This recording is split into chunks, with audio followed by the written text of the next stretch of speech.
Assalamualaikum warahmatullahi wabarakatuh. Hai anak-anak, bertemu kembali bersama Bu Endang dalam pembelajaran online. Hari ini kita belajar PKN ya. Nah, sekarang Bu Endang mau tanya dulu nih, gimana kabar kalian hari ini? Semoga Allah senantiasa melindungi kita semua dan menjauhkan kita dari hal-hal yang buruk. Amin. Nah, seperti halnya kalian belajar di rumah, Bu Endang dan juga teman-teman guru yang lainnya juga bekerja dari rumah. Jadi kita semua harus semangat. Baik anak-anak, kita mulai saja pembelajaran kita hari ini. Yuk kita mulai dengan membaca basmalah. Bismillahirrahmanirrahim. Nah, hari ini kita akan belajar tentang hak, kewajiban, dan tanggung jawab. Hari ini kita masuk pada tema yang ketiga. Nah, ada 2 poin yang akan Bu Endang bahas di sini. Poin yang pertama adalah pengertian, kewajiban, hak, dan juga tanggung jawab. Poin yang kedua adalah pelaksanaan dari kewajiban, hak, dan tanggung jawab. Yuk kita belajar. Pengertian, kewajiban, hak, dan tanggung jawab. Kewajiban adalah sesuatu yang harus dilakukan. Nah, apa contoh kewajiban anak di rumah? Menghormati orang tua, kakak, dan juga orang yang lebih tua. Contoh kewajiban siswa. Yang pertama, menghormati guru, patuh pada aturan sekolah, disiplin mengerjakan tugas, piket kelas, dan masih banyak kewajiban yang lain. Pengertian hak. Hak adalah sesuatu yang harus kita terima.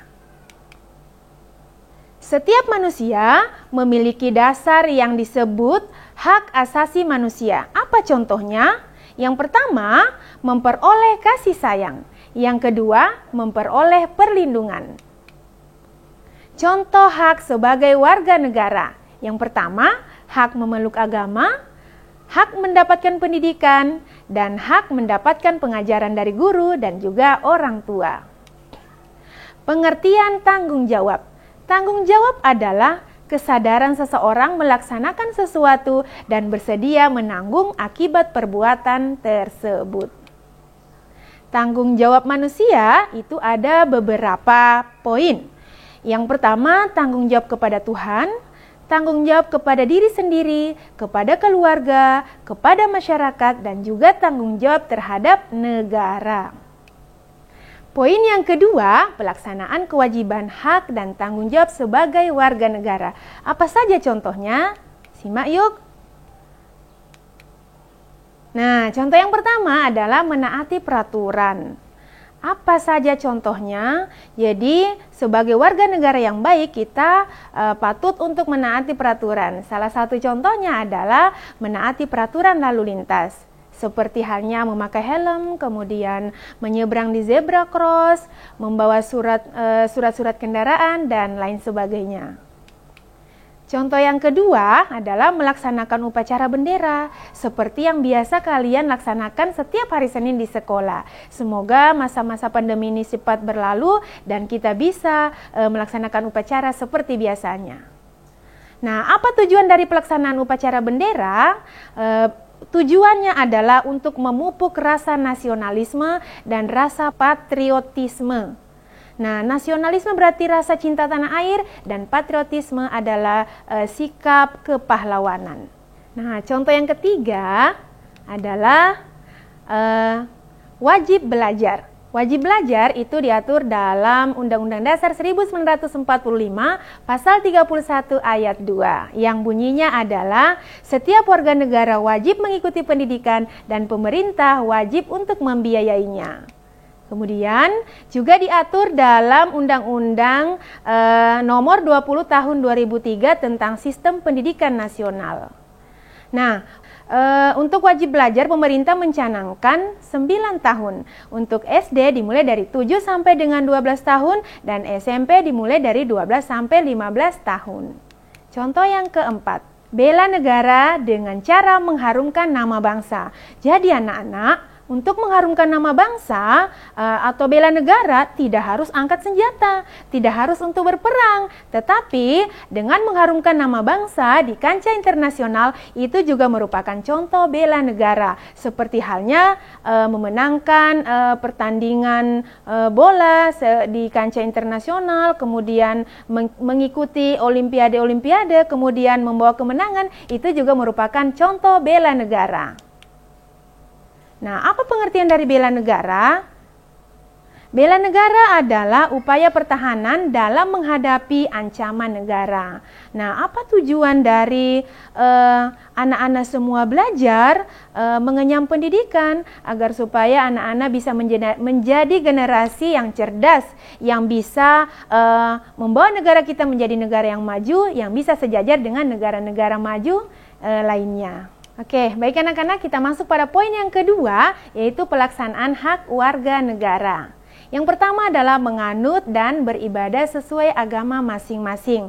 Seperti yang ada di gambar, itu sudah sangat jelas bagaimana tata cara beribadah sesuai dengan agama yang ada di Indonesia, yaitu ada 6 agama di Indonesia. Nah, untuk ibadah sendiri ataupun agama itu sendiri itu diatur dalam pasal 29 ayat 1. Nah, pasal 29 ayat 1 itu bahwa negara Indonesia berdasarkan atas ketuhanan yang Maha Esa. Dan pasal 29 ayat 2 yang berbunyi, negara menjamin tiap-tiap penduduk untuk memeluk agamanya masing-masing dan beribadah menurut kepercayaannya. Nah, untuk bunyi pasal kalian bisa tulis atau catat di buku kalian.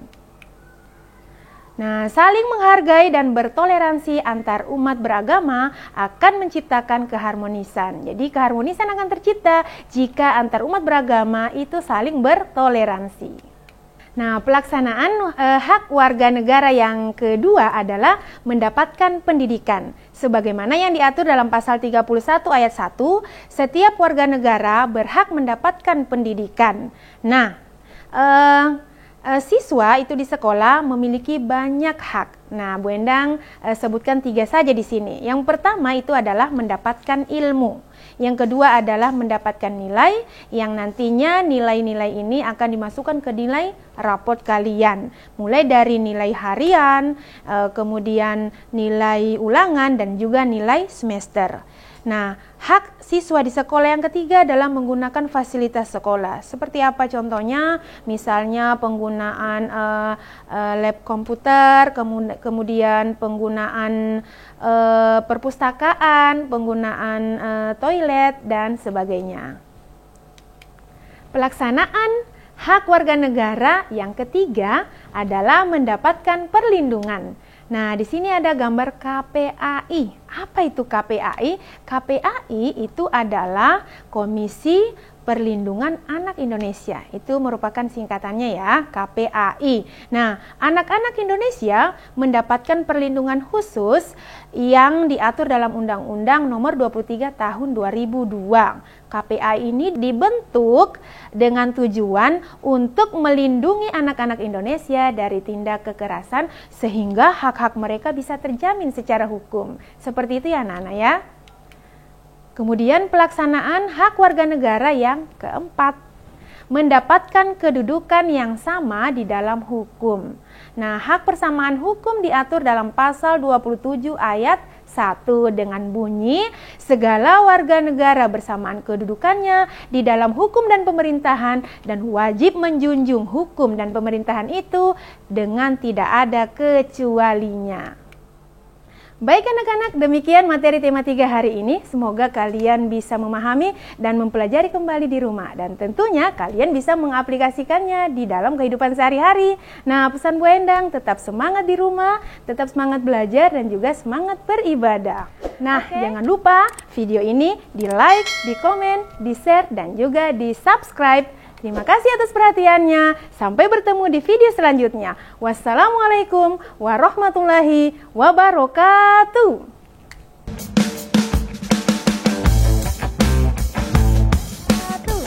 Hai anak-anak. Ulang Farid bersama Bu Endang dalam pembelajaran video. Salah lagi. Dalam pembelajaran online. Kenapa ada videonya? Kepahlawanan. Contoh berikut adalah wajib belajar.